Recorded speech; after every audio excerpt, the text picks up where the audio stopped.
ಎಲ್ಲರಿಗೂ ನಮಸ್ಕಾರ. ನಾನು ನಿಮಗೆ ತರಗತಿಯಲ್ಲಿ ಬ್ರಿಟಿಷರು ಪ್ಲಾಸ್ಟಿಕ್ ಕದನವನ್ನು ಮತ್ತು ಬಾಕ್ಸರ್ ಕದನವನ್ನು ಮಾಡುವುದರ ಮೂಲಕ ಭಾರತ ಅನೇಕ ಪ್ರದೇಶಗಳನ್ನು ಯಾವ ರೀತಿಯಲ್ಲಿ ವಶಪಡಿಸಿಕೊಂಡ್ರು ಅನ್ನೋದ್ರ ಬಗ್ಗೆ ನೋಡ್ಬೋದು. ಅಂದರೆ ಈ ಎರಡು ಕದನಗಳ ಮೂಲಕ ಬ್ರಿಟಿಷರು ಭಾರತವನ್ನು ಆಕ್ರಮಿಸಿಕೊಳ್ಳಲಿಕ್ಕೆ ಆರಂಭವನ್ನು ಮಾಡ್ತಾರೆ ಅಂತ ನಾವು ತಿಳ್ಕೊಂಡಿದ್ವಿ.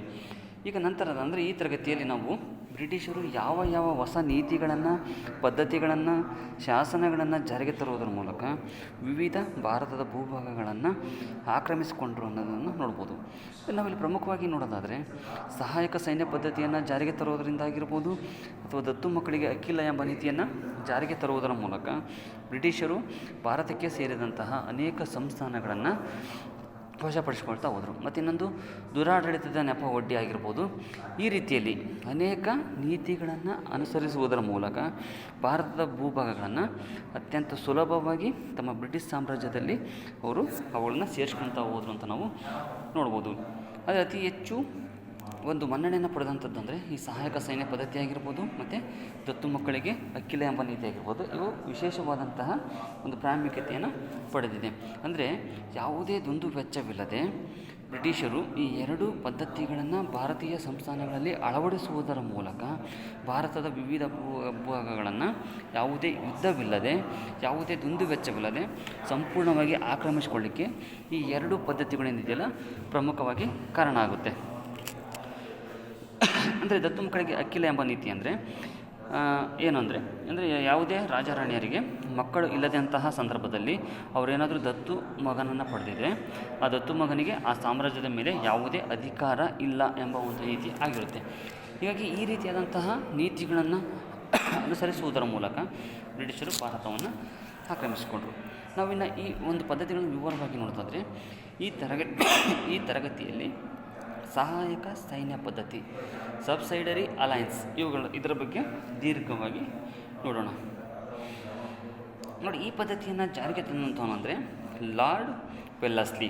ನೋಡಿ, ಲಾರ್ಡ್ ವೆಲ್ಲಸ್ಲಿ ಏನಿದಾನಲ್ಲ 1798ರಲ್ಲಿ ತನ್ನ 37ನೇ ವಯಸ್ಸಿನಲ್ಲಿ ಗವರ್ನರ್ ಜನರಲ್ ಆಗಿ ನೇಮಕಗೊಂಡಂತಹ ಒಬ್ಬ ವ್ಯಕ್ತಿಯಾಗಿರ್ತಾನೆ. ನೋಡಿ, ಲಾರ್ಡ್ ವೆಲ್ಲಸ್ಲಿಯ ಮೊದಲ ಹೆಸರು ಏನಂದರೆ ಮಾರ್ಕ್ವಿಸ್ ವೆಲ್ಲಸ್ಲಿ ಅಂತ. ನೋಡಿ, ಲಾರ್ಡ್ ವೆಲ್ಲಸ್ಲಿಯ ಆರಂಭದ ಹೆಸರು ಅಥವಾ ಈತನ ಮೊದಲ ಹೆಸರು ಮಾರ್ಕ್ವಿಸ್ ವೆಲ್ಲಸ್ಲಿ. ಇವನು ಭಾರತಕ್ಕೆ ಗವರ್ನರ್ ಜನರಲ್ ಆಗಿ ಬರುವ ಮೊದಲು ಬ್ರಿಟಿಷ್ ಖಜಾನೆಯ ಅಧಿಕಾರಿಯಾಗಿ ಕಾರ್ಯವನ್ನು ನಿರ್ವಹಿಸಿರ್ತಾನೆ.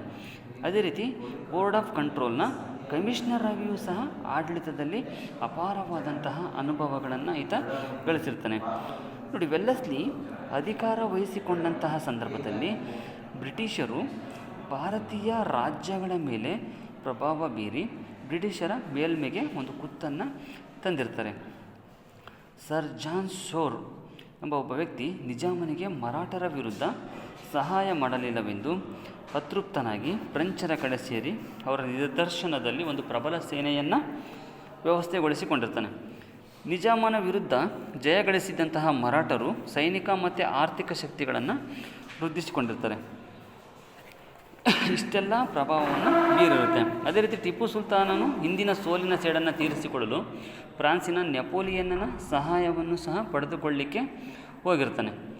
ಇಂತಹ ಸಂದಿಗ್ಧ ಪರಿಸ್ಥಿತಿಯಲ್ಲಿ ಗವರ್ನರ್ ಜನರಲ್ ಆದಂತಹ ವೆಲ್ಲಸ್ಲಿಯು 7 ವರ್ಷಗಳ ಅವಧಿಯಲ್ಲಿ ಎಲ್ಲ ಪ್ರಬಲ ಶತ್ರುಗಳನ್ನು ಮೂಲೋಚ್ಚಾಟನೆ ಮಾಡುವುದರ ಮೂಲಕ ಒಂದು ಬ್ರಿಟಿಷ್ ಸಾಮ್ರಾಜ್ಯಕ್ಕೆ ಭದ್ರವಾದಂತಹ ಬುನಾದಿಯನ್ನು ಹಾಕಿರ್ತಾನೆ. ಹೀಗಾಗಿ ಭಾರತದ ಇತಿಹಾಸದಲ್ಲಿ ಇವನ ಕಾಲ ಏನಾಗಿರುತ್ತೆ ಅಂದರೆ ಅತ್ಯಂತ ಕ್ಲಿಷ್ಟವಾದದ್ದಾಗಿರುತ್ತೆ ಮತ್ತು ಬ್ರಿಟಿಷ್ ಸಾಮ್ರಾಜ್ಯ ಸ್ಥಾಪನೆಯಲ್ಲಿ ಒಂದು ಪರ್ವಕಾಲ ಆಗಿರುತ್ತೆ. ಹೀಗಾಗಿ ಲಾರ್ಡ್ ವೆಲ್ಲಸ್ಲಿ ಏನಿದ್ದಾನಲ್ಲ ಭಾರತದಲ್ಲಿ ಸಹಾಯಕ ಸೈನ್ಯ ಪದ್ಧತಿ ಎಂಬ ಒಂದು ಪದ್ಧತಿಯನ್ನು ಜಾರಿಗೆ ತರ್ತಾನೆ, ಸಬ್ಸೈಡರಿ ಅಲೈನ್ಸ್. ನೋಡಿ, ನಾವು ಇದರಲ್ಲಿ ನೋಡ್ತಕ್ಕಂಥದ್ದು ನಿಮಗೆ ಸಿಲೆಬಸ್ ಸಿಗಿರ್ತಕ್ಕಂಥದ್ದು ಸಹಾಯಕ ಸೈನ್ಯ ಪದ್ಧತಿ, ಸಬ್ಸೈಡರಿ ಅಲೈನ್ಸ್. ನೋಡಿ, ಲಾರ್ಡ್ ವೆಲ್ಲಸ್ಲಿ ಮಹಾ ಸಾಮ್ರಾಜ್ಯವಾದಿಯಾಗಿರ್ತಾನೆ.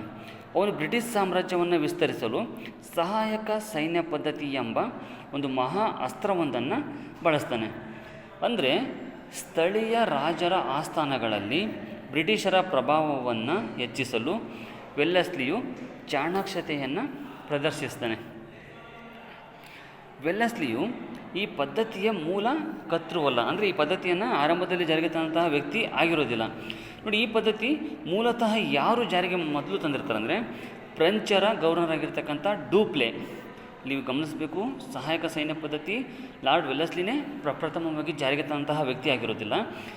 ಇವನ ಪೂರ್ವದಲ್ಲಿಯೇ ಅಂದರೆ ಫ್ರೆಂಚರ ಗವರ್ನರ್ ಆಗಿರ್ತಕ್ಕಂಥ ಡೂಪ್ಲೆ ಹಿಂದೆಯೇ ಇದನ್ನು ಅಳವಡಿಸಿಕೊಂಡಿರ್ತಾನೆ. ಡೂಪ್ಲೆಯು ಸ್ಥಳೀಯ ಅರಸರಿಂದ ಹಣ ಪಡೆದು ಅದಕ್ಕೆ ಪ್ರತಿಯಾಗಿ ಸೈನಿಕ ಸಹಾಯವನ್ನು ಮಾಡ್ತಾ ಇರ್ತಾನೆ.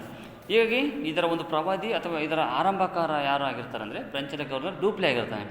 ಆದರೆ ಇದನ್ನು ಅತ್ಯಂತ ಸಶಕ್ತವಾಗಿ ಉತ್ತಮವಾಗಿ ಭಾರತದಲ್ಲಿ ಅಳವಡಿಸಿದಂತಹ ವ್ಯಕ್ತಿ ಯಾರು ಅಂದರೆ ಬ್ರಿಟಿಷ್ ಗವರ್ನರ್ ಜನರಲ್ ಆಗಿರ್ತಕ್ಕಂಥ ಲಾರ್ಡ್ ವೆಲ್ಲೆಸ್ಲಿ ಆಗಿರ್ತಾನೆ. ಹೀಗಾಗಿ ವೆಲ್ಲೆಸ್ಲಿಯೂ ಸಹ ಈ ನೀತಿಯನ್ನು ಬಳಸುವುದರ ಮೂಲಕ ಅಸಂಘಟಿತ ಮತ್ತು ಅಸಮರ್ಥ ಸ್ಥಳೀಯ ರಾಜರನ್ನು ತನ್ನ ಬಲೆಗೆ ಬೀಳಿಸಿಕೊಳ್ಳಿಕ್ಕೆ ಈ ನೀತಿಯನ್ನು ಅಳವಡಿಸ್ಕೊಳ್ತಾನೆ. ನೋಡಿ, ವೆಲ್ಲೆಸ್ಲಿ ಈ ಪದ್ಧತಿಯನ್ನು ಹೆಚ್ಚು ನಿರ್ದಿಷ್ಟಗೊಳಿಸಿ ಮತ್ತು ಹೊಸ ನಿಯಮಗಳನ್ನು ಸೃಷ್ಟಿಸಿ ಅವುಗಳನ್ನು ಸ್ಥಳೀಯ ರಾಜರ ಮೇಲೆ ಹೇರ್ತಾನೆ.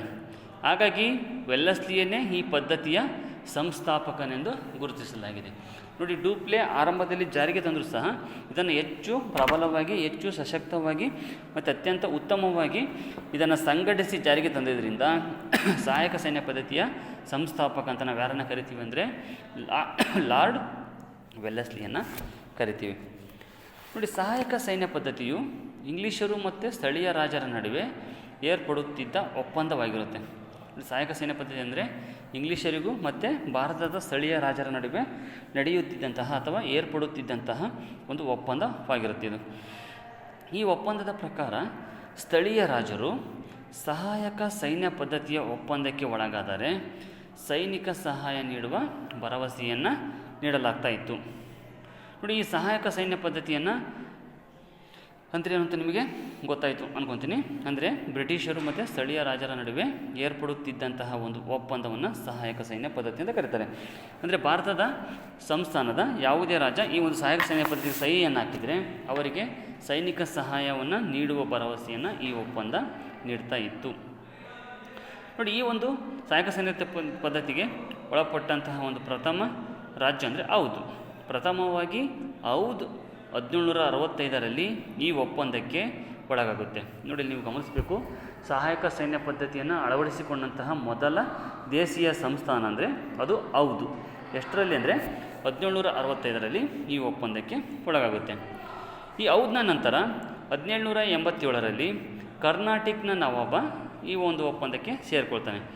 ಇದೇ ರೀತಿ ವೆಲ್ಲೆಸ್ಲಿ ತನ್ನ ಈ ನೀತಿಯನ್ನು ವಿಸ್ತೃತಗೊಳಿಸಿ ಬಹುಮಟ್ಟಿಗೆ ಭಾರತದ ಪ್ರತಿಯೊಂದು ರಾಜ್ಯದೊಡನೆಯೂ ಸಹ ಇದನ್ನು ಕಟ್ಟುನಿಟ್ಟಾಗಿ ಜಾರಿಗೆ ತರ್ತಾನೆ.